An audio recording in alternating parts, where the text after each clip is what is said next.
C'était la revue des publications ou presse hebdo de l'agence guinéenne de presse.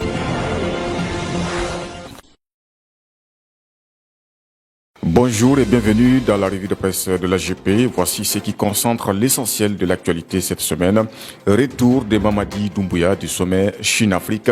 Chaque succès qu'il remporte sur la scène mondiale est une fierté pour nous. Titre convergencegn.com. Pour ce retour au Bercail, le chef de l'État a eu un accueil chaleureux de la part des citoyens de la capitale. En effet, un travail de fond a été fait par de nombreux acteurs pour parvenir à cet accueil grandeur nature, selon l'auteur de l'article.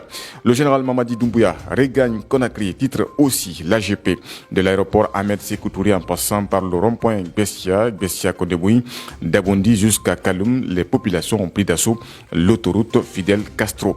Hommes, femmes, jeunes leaders et autres structures locales ont manifesté à travers cette mobilisation leur adhésion aux actions du président de la transition. À la une cette semaine également, les travaux du comité technique de la ZMAO lancés, titre siaminfo.com. Selon le gouverneur de la BCRG, Dr Karamo Kaba, qui s'est confié chez notre confrère Guinée News, les réunions du collège permettent d'échanger et de dialoguer sur toutes les questions d'actualité qui intéressent les superviseurs et les régulateurs de l'espace sous-régional.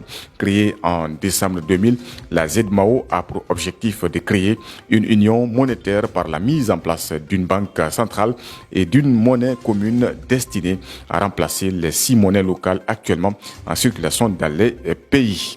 Criminalité, les procureurs d'instance invités à communiquer sur les enquêtes. C'est le titre qui a fait la une des sites d'information cette semaine.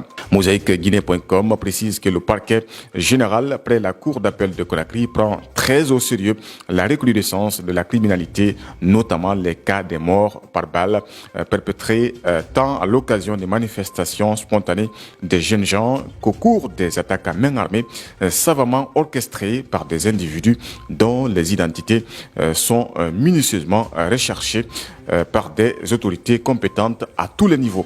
Chez le renifleur224.com, comme vécu depuis plusieurs moments déjà, le parquet général a enregistré dans son ressort, notamment à Conakry, entre autres des cas de mort par balle perpétrés tant à l'occasion des manifestations spontanées des jeunes qu'au cours des attaques à main armée savamment orchestrées par des individus.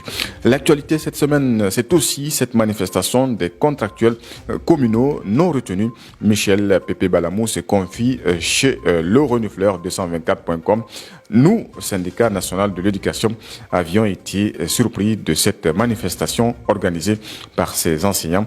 Ce collectif est passé nous voir à notre siège et nous leur avons donné des orientations stratégiques qui allaient dans le sens de surseoir à toute velléité des manifestations, a dit le secrétaire général du SNE, syndicat national de l'éducation. Cette actualité a été reprise par l'AGP. Aucune autre personne n'a la qualité ni la compétence, à plus forte raison, la capacité de parler sur le dossier des enseignants contractuels.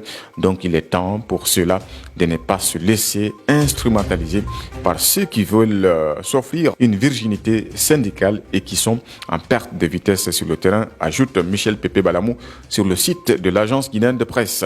Sport, éliminatoire CAN 2025, la Guinée enregistre sa 2e défaite consécutive. La Guinée a été battue cette semaine sur un score de 2-1 par les Taifa Stars de la Tanzanie qui occupe la 2e place avec 4 points derrière la RDC qui a 6 points. Charles Paki s'en prend aux joueurs. Titre la Guinée.info. Les joueurs en qui j'ai eu confiance, que j'ai alignés, n'ont pas tous répondu à ces critères-là. Ça, c'est dommageable, a dit le coach. Il faut rappeler que c'est la 2e défaite du Sili senior en 2 journées. L'équipe de Charles Paki occupe toujours la queue du groupe H avec 0 points. Les 7 et 15 octobre prochains, le Sili national va jouer contre l'Éthiopie. Aller-retour a conclu. Guinée114.com. Voilà tout ce qu'on pouvait dire par rapport à la revue de presse. Merci de l'avoir écouté. À bientôt. De l'actualité de la semaine.